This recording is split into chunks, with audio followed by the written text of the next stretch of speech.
Welcome to the channel dear students. आपके class 10 के वो फर्स्ट फ्लाइट की जो पोएम्स की जो डिटेल सीरीज़ चल रही है उसकी ये नेक्स्ट पोएम है how to tell wild animals by Carolyn Wells. और लिटरेरी डिवाइसेस में भी इसमें आपके इन्वॉल्व हैं। सो विदाउट एनी डिले, हमारे पास टाइम भी बहुत कम है। Your upcoming exam is on tomorrow, so best of luck. चलिए स्टार्ट करते हैं how to tell wild animals by Carolyn Wells. जो ये पोएम है इसमें पोइट ने बहुत टाइप के, जो सपोज दैट मान लीजिए अगर हम फॉरेस्ट इन हैबिटेट में जा रहे हैं तो वहाँ पर वो बताएंगे कि अगर आपकी इस बीस्ट से या इस एनिमल से आपकी मुलाकात होती है तो वो ये कह रहे हैं कि सपोज दैट मान you are unable to see that, so how will you recognise, कैसे आप पहचानोगे कि ये जानवर है, इस जानवर को ये कहते हैं। तो सिंपली हम ये देख सकते हैं कि उन्होंने टाइगर के लिए, लायन के लिए, लेपर्ड के लिए, कमीलियन के लिए बहुत सारी कंडीशंस बताई हैं। तो बस उन्हीं को देखते हैं एक एक करके। In the first stanza, if ever you should go by chance to jungles in the east, कह रहे कभी आपको अगर ऐसा कोई बाई चांस मौका मिल जाए आपको कि ईस्टर्न एरियाज़ के जो जंगल है वहाँ अगर आपको जाने को मिले, and if there should to you advance a large and tawny beast, तो कह रहे तब आपको पता वहाँ पर किससे मुलाकात होगी, एक बहुत ही विशाल, टॉनी का मतलब ब्राउनिश बीस्ट का मतलब होता है विशाल जानवर, तो आपकी मुलाकात ऐसे जानवर से होगी। If he roars at you, you are dying, we can see dine, there should be dying, but अगर हम बात करें कि डाइन इन्होंने क्यों लिखा है, बिकॉज ये एक्चुअली में सिर्फ रिदम बनाने की कोशिश कर रहे हैं। तो वो ये कह रहे हैं कि if he roars at you as you are dying, you will know it is the Asian lion. Okay, तो लाइन से जो उनको रिदम मिलानी थी इन्होंने डाइन लिख दिया है, एक्चुअली यहाँ पर होना चाहिए डाइंग। और जहाँ पर हम राइमिंग बनाने के लिए स्पेलिंग्स को अपने अकॉर्डिंग मॉडरेट कर लेते हैं, उस पोइटिक डिवाइस को बोलते हैं पोइटिक लाइसेंस। ठीक, हाँ, तो अगर आपके ऊपर वो दहाड़ता है वो टॉनी बीस्ट, तो आपको ऐसा लगता है कि आप किसी भी क्षण मरने वाले हैं, और जब आपको ये फील हो तो बेझिझक आप ये समझ जाइए कि आप एशियाटिक लाइन के सामने, एशियन लाइन के सामने आप खड़े हैं। Next, tiger. और if some time when roaming round, अब मान लीजिए उसके आगे आपने इधर उधर आप टहल रहे हैं कभी उसी जंगल के अंदर, and a Nobel wild beast greets you, तो एक बड़ा ही नोबल का मतलब यहाँ पर है कि जो उसका अपीयरेंस है वो बहुत शानदार है, और वो आपके सामने आकर के आपका क्या करेगा, वेलकम करेगा। ग्रीट का मतलब, वेलकम करने से मतलब क्या है कि अब आपकी मुलाकात ऐसे जानवर से होगी। With black strips on a yellow ground, जिसके येलो ग्राउंड का मतलब उसकी जो बैकग्राउंड स्किन होती है टाइगर की वो येलो होती है, उसमें आपको ब्लैक स्ट्रिप्स यानी कि काली धारियाँ मिलेंगी आपको। Just notice if he eats you, और ध्यान रखिए कि मान लो अगर उसने आपको खा लिया, क्यों, क्योंकि आपको उसको देख करके ही आपको ऐसा लगेगा कि वो मुझे किसी भी क्षण खा जाएगा। दिस सिंपल रूल में हेल्प यू, तो ये सिंपल सा रूल जो आपको येलो ग्राउंड में ब्लैक स्ट्रिप्स वाला अगर कोई जानवर मिलता है उसको देख करके जब आपको ऐसा लगने लगे कि वो किसी भी क्षण आपको खा जाएगा, तो बस अगर सिंपल से ये रूल अगर फॉलो हो रहे हैं तो आप ये मान के चलिए कि आपको इस चीज़ में हेल्प मिल जाएगी कि जिस जानवर के सामने आप खड़े हैं he is the Bengal tiger. वो कौन सा जानवर है, बंगाल टाइगर है। Next for leopard. If stalling forth, जब आप टहलते टहलते और आगे निकल जाएं, अ बीस्ट यू व्यू, तब आपने एक जानवर देखा, कैसा, whose height with spot is peppered. इसका मतलब ये है कि अब जैसे कि जो टाइगर था वो ब्लैक स्ट्रिप्स के अंदर छिपा हुआ था, उसकी जो येलो कलर की ग्राउंड स्किन थी उसमें येलो कलर की ब्लैक कलर की स्ट्रिप्स बनी हुई थी। अब अगर हम बात करें लेपर्ड की, तो उसकी बॉडी में you can see in this picture कि जो ब्लैक पेपर होते हैं ना, काली मिर्च, उसके जैसे आपको स्पॉट्स मिल जाएंगे इसकी बॉडी में।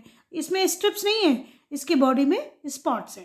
As soon as he has left on you, और जितनी जल्दी हो सके वो आपके ऊपर क्या करेगा, झपट्टा मारेगा। लेफ्ट का मतलब छलांग मार करके आपके ऊपर हमला करे।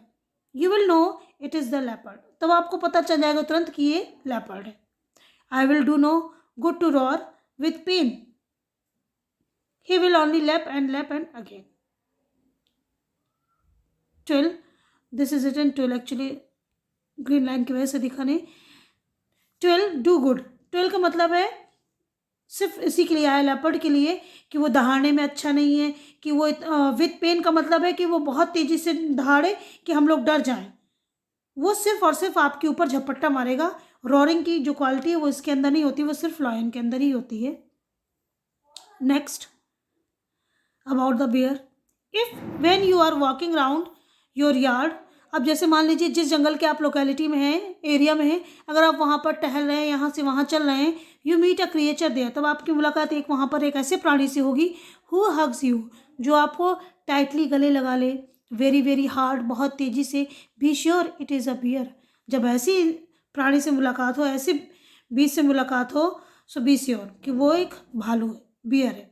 If you have any doubts, अगर आपको कुछ भी शंका हो रही है, आई गेस, तो मैं अंदाज लगा के बोल सकता हूँ कि he will give you just one more किस। तो जैसे एक बच्चे की देखभाल करते हैं ना, इस तरीके से वो बियर आपकी देखभाल करेगा। तो उसकी इस देखभाल वाली जो आदत है, उससे आप ये गेस कर सकते हो कि that is bear. Next, though to distinguish beast of prey, a novice might nonplus, करें दो, यद्यपि अगर हम आगे चलें तो ये बड़ा मुश्किल हो जाता है कि जो वो बीस्ट जो शिकार करने वाले हैं, अ नोविस माइट नॉन प्लस, तो आप याद रखिए कि अगर आप नए नए जा रहे हैं इस जंगल में, तो हो सकता है कि आपको कुछ धोखा हो जाए, आपको पता ही ना चले। Suppose that the crocodile you always may tell from the hyena thus, अगर हम बात करें क्रोकोडाइल और हाइना के बीच में डिफ्रेंशिएट करना हो तो कैसे करेंगे? हाइनास कम विद मेरी स्माइल्स, जो हाइना होते हैं जब ये अपनी लैंग्वेज में दहाड़ते हैं, चिल्लाते हैं, रोते हैं, हंसते हैं, तो इनकी जो चेहरा है जो इनका, तो ऐसा लगता है जैसे कि वो स्माइल कर रहे हैं। उनके फेस का एक बनावट ही होती है, स्माइलिंग फेस होता है। But if they weep they are crocodile, लेकिन अगर सपोज दैट अगर वो रो रहे हैं, यानी कि आपको डिफ्रेंशिएट करने के लिए बता रहे हैं कि हाइना और क्रोकोडाइल में हम कैसे डिफ्रेंशिएट करेंगे, तो क्रोकोडाइल हमेशा रोते हुए देखेंगे। तो रोने से मतलब क्या है, जो क्रोकोडाइल होते हैं तो इनकी बॉडी में जो वाटर कंज्यूम होता है वो ऐसे नहीं निकल पाता, स्वेटिंग से नहीं निकलता है, इसलिए इनकी आंखों से निकलता है। और हम लोग ये कहते हैं कि क्रोकोडाइल जो घड़ियाली आंसू है वो झूठ मूठ के आंसू, का मतलब यहाँ पर ये है कि इनका जो एक्सेस वाटर होता है वो इनकी आंखों से निकलता है, तो हम उसे टीयर के बेस में ले लेते हैं। The true chameleon is small, जो एक छिपकली टाइप का एक प्राणी होता है जिसे हम कमेलियन बोलते हैं, वो छोटा सा है बिल्कुल, अ लिजार्ड सॉर्ट ऑफ थिंग, हाँ एक तरीके की एक प्रजाति होती है लिजार्ड की। He hasn't any years at all, उसके कान नहीं होते हैं, and not a single wing, उसके पंख नहीं होते हैं। If there is nothing on the tree TISS the chameleon you see, जब आपको ऐसा दिखे कि ट्री में कुछ नहीं है, तो आप ध्यान से लगा लीजिए कि कोई अगर है तो वो क्या है, कमेलियन। इसलिए बोला गया है कि आपको ट्री में कुछ ना दिखे, क्योंकि इनके अंदर जो क्वालिटी होती है वो होती है कलर चेंज करने की। तो अपने ट्री में ये बैठ करके जैसा उसका सरफेस होता है वो अपने बचाव के लिए और प्रे से छिपने के लिए, ताकि वो उसके ऊपर हमला कर पाएँ, तो इसीलिए ये लोग अपने बॉडी का कलर चेंज कर रहे हैं। Okay, so I think that's it, जो पोएम थी वो कंप्लीट हो गई। So let's start with the poetic devices. सबसे पहले देखते हैं इसकी जो राइमिंग स्कीम है। राइमिंग स्कीम है इसकी A B C C, we can see it. Chance A, east B, advance again A, beast B, dine line. तो डाइन और लाइन ये सी सी हो जाएंगे, ए बी बी। ओके, तो इसकी राइमिंग स्कीम बनी A B C C. Okay, so let's start with the enjambment. Enjambment की जो क्वालिटी होती है, उसका जो आइडेंटिफिकेशन होता है वो ये होता है कि सिंपली जब कभी भी हम एक सेंटेंस से दूसरे सेंटेंस में जंप करते हैं, लेकिन जो अपर सेंटेंस होगा उसमें कोई भी पंक्चुएशन मार्क ना हो, so this is called your enjambment. जैसे हम यहाँ पर देखें in the first two lines, if there you should go by chance, if ever you should go by chance, तो इस वाली लाइन में आपको कोई भी पंक्चुएशन मार्क नहीं दिख रहा है, और वी जंप, और हमने तुरंत जंप किया दूसरे सेंटेंस में और उसके एट द लास्ट आपको सेमीकोलन दिख रहा है, तो इट मीन्स ये आपका एंजाइममेंट का एग्जाम्पल है। बहुत सारी लाइन्स होंगी इसमें। In the second stanza, yes, last two lines we can see in this line there is no punctuation mark, or the Bengal tiger to listen after the sentence there is a full stop. Okay. In the third stanza, no example of enjambment. In the fourth stanza, yes, just see in the first two lines. Okay. So let's move. बहुत easy है, इसे देखना तो बहुत easy है, सीधा सा simple सा है. नेक्स्ट है आपका पर्सनिफिकेशन. तो पर्सनिफिकेशन के स्पेशली हमें कोई लाइन ढूंढने की ज़रूरत ही नहीं, क्योंकि जितने भी यहाँ पर बीस्ट हैं, जितने भी एनिमल्स हैं, उसको पोइट ने उन सारे ही एनिमल्स को उन्होंने ही से रिप्रेजेंट किया. सो ऑब्वियसली ये आपका पर्सनिफिकेशन का ही एग्जाम्पल्स है सारे. एलिट्रेशन स्टार्ट करते हैं. एलिट्रेशन में हमें मालूम है कि जहाँ भी आपका एलिट्रेशन होगा वहाँ पर आपके जो नेबरिंग वर्ड्स होंगे उनमें आपका स्टार्टिंग का लेटर जो कंसोनेंट साउंड है वो आपका सेम होगा. ठीक है. So let's see in the first stanza. Firstly, is there any word?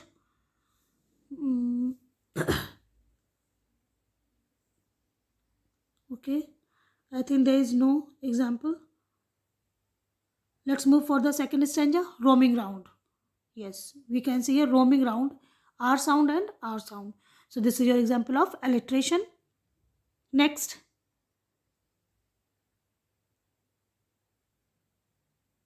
I think not any other.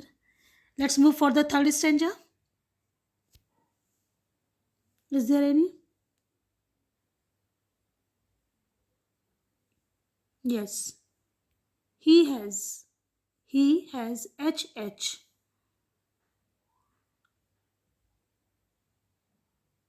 And in this line we can see he only lap and lap. So this is your repetition. And suppose that जैसे कि आपको अगर MCQ form में पूछ लिया जाए और अगर उसमें उन्होंने repetition नहीं दिया है तो simply we can choose it for alliteration L and L. Next है आपका एजोनेंस. एजोनेंस आपको मोस्टली हर स्टैंजा में मिल जाएगा, कि इसका सिंपल सा फॉर्मूला यही है कि हमें एक सेंटेंस में कोई एक पर्टिकुलर वॉवेल साउंड होगा जो बार बार अपने नेबरिंग वर्ड्स में रिपीट हो रहा होगा. So obviously there will be many examples that we can see in this line. In the first stanza, if he roars at you as you are dying. A sound, O sound. O sound, O sound. Okay. As we can see here, O sound, O sound, O sound. तो ये simple है, इसमें कोई problem नहीं है. बहुत सारे ऐसे सेंटेंसेस, बहुत सारे क्या हैं, मोस्टली मुझे लग रहा है क्योंकि गिने चुने तो हमारे 5 तो वॉवेल्स ही हैं, तो वो जाहिर सी बात है कि कोई भी वर्ड, मोस्टली सारे वर्ड आपके विदाउट वॉवेल नहीं होते. हर एक वर्ड में आपको वॉवेल मिलेगा. कुछ ही ऐसे स्पेशल वर्ड्स हैं जिनमें वॉवेल नहीं होंगे. तो फिर एक सेंटेंस में एक एजोनेंस का एग्जाम्पल ढूंढना इतना मुश्किल नहीं है. जैसे आप यहाँ पर देख सकते हो वो साउंड बार बार रिपीट हो रहा है. So next is your assonance is completed. Alliteration, enjambment. और हाँ, पोइटिक लाइसेंस के बारे में मैंने बात किया था अभी बीच में. पोइटिक लाइसेंस हमारा वो होता है जब कभी भी हम किसी भी लाइन में, अगर मान लीजिए हमें रिदम अपनी फॉर्मेट करनी है, तो रिदम बनाने के लिए हम लोग वर्ड्स में जो इसकी स्पेलिंग होती है उन्हें थोड़ा सा हम मॉडरेट कर देते हैं ताकि हमारी राइमिंग है वो अच्छे से बन जाए. तो जैसे यहाँ पर जो राइटर है उन्होंने ये किया कि डाइन को डाइन कर दिया for the matching of line. और दूसरा अगर हम देखें तो we can see here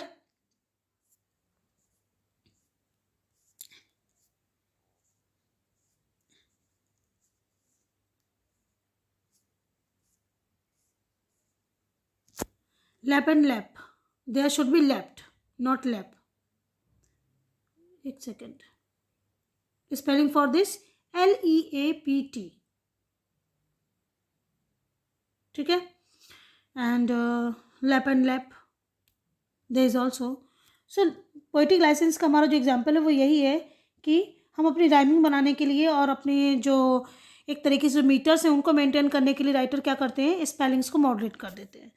so that's it. तो हमारा यही कंप्लीट हो जाता है. अब जो इसकी नेक्स्ट पोएम है, सो नो प्रोबेबली मैं कोशिश करूँगी कि आज रात में ही मैं अपलोड कर दूँ. So thank you so much.